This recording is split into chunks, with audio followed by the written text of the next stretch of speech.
The Minister of Finance and Coordinating Minister of the Economy, Wale Edun, has stated that the federal government is looking at granting outright tax breaks to companies employing more staff. The minister also said that the federal government will grant more import duty suspension for certain goods in a bid to curb the rise in inflation. He stated that the measures are part of the Inflation Reduction Act to be signed by the president in a matter of weeks. According to the minister, the fiscal measures are geared towards reducing the cost of production for businesses, which has increased due to the weakness of the exchange rate and other policies introduced by the current administration. Well, joining me this morning to discuss this is Head of Research, SBM Intelligence, Ikemesit Effiong. Thanks for being here this morning. Thank you for having me. All right, so how effective do you think this measure will be in boosting employment and reducing inflation? If the idea does come online, I think it's actually going to be a fantastic idea. The fact of the matter is that many Nigerian businesses are small and medium enterprises. About something like 96% of all businesses in this country are SMEs. They account for 84% of all Nigerians who have a job right now, and they contribute 48%, right, to GDP. So we're talking about a substantial amount, right, of Nigeria's economy that could potentially stand to benefit, right, from this. The key thing to recognize about tax incentives is that there are a number of taxes and tax reliefs, right, which are currently specifically geared towards small businesses, but above those brackets, right, the tax burden dramatically increases. And that's historically acted as a disincentive for Nigerian businesses to grow and expand, both on products and offerings, but also in terms of employment, right?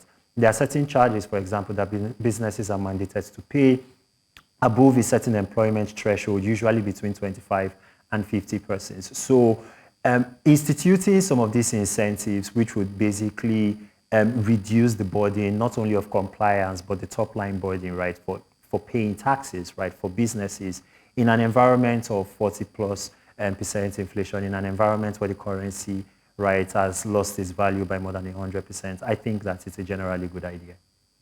All right, let's look at inflation.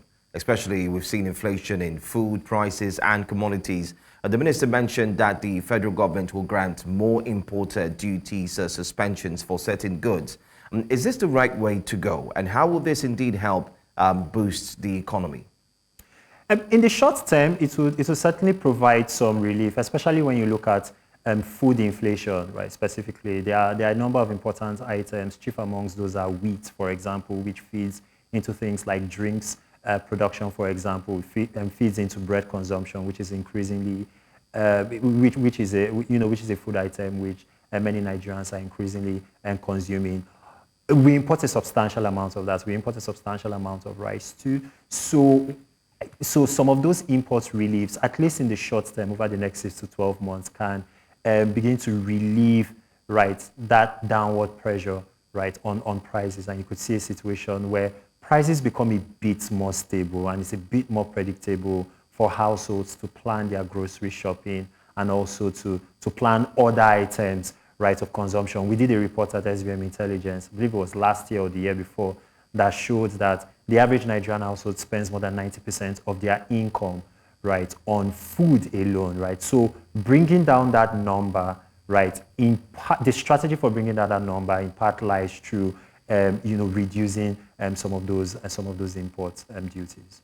Well, it's quite worrisome looking at the fact that 90% of householders' income, most importantly, goes to food. And it's clearly stated that Nigerians are currently hungry like never before. But I'd like you to please touch on the fact that in as much as these policies are about to take effect, the minister said that the president will sign it and very soon it will help address the inflation problems.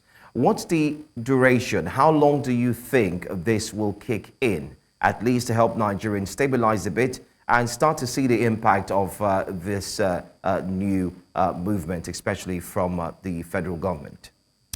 I mean, well, the minister in his comments yesterday said it would kick in a matter of weeks. I know these conversations have actually been going on, at various levels of government since March, April, the Presidential Committee on Tax Reform, for example, mooted some of these ideas. And I was in one of those meetings in April where some of these things were suggested. I suppose the current political situation in the country, especially around the protests, has probably added a bit more impetus towards that process. It might probably have been a slower process, right, but for the protests, which is why the timeline has probably shrunk from months to weeks. A lot of the homework, right, in terms of, how some of these reliefs will be structured and all of that have already been done. That entire process has been front-loaded. I think the National Assembly would also be involved in some way, shape, or form, right, in passing some of this, because some of these processes require legislative amendments. Hopefully, all of that process happens right about September, October, and then, we can see some of these things begin to kick into effect. That would be, I think, a reasonable and an appropriate timeline for some of these things to come on board. And again, it would signify that intent on the part of government, right, in order to provide relief, not only for businesses, but also for individuals within the country. Head of Research, SBM Intelligence, Ikemesit Effiong, thank you so much for joining us. My pleasure. Thanks.